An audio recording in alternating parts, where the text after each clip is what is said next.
एक दिन की बात है। एक गधा हरे भरे मैदान से घास चरकर लौट रहा था। उसकी मुलाकात बाघ से हो गई। बाघ ने पूछा, क्यों गधे, हरी हरी घास चर कर आ रहे हो? गधा तुनक कर बोला, घास हरी नहीं नीली होती है। क्या कह रहे हो गधे, घास हरी होती है? बाघ बिगड़कर बोला।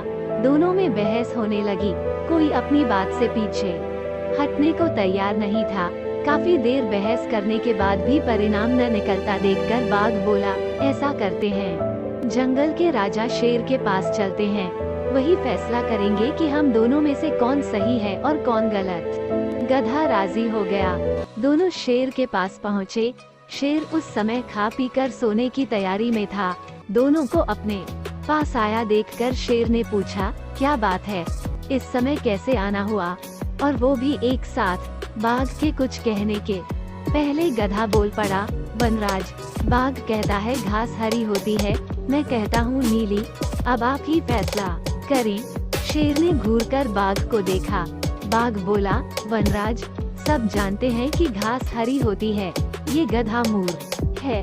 शेर बोला, मूर्ख तुम हो, गधे तुम जाओ, मैं बाघ को 1 साल तक मौन रहने की सजा देता हूँ। खुश होकर गधा लौट गया। दुखी बाघ बोला, वनराज, घास हरी ही होती है, फिर भी आपने मुझे सजा दी। शेर बोला, मैंने तुम्हें इसलिए सजा नहीं दी कि घास हरी होती है या नीली, घास तो हरी ही होती है, किसी के नीला कह देने से वो नीली नहीं हो जाएगी।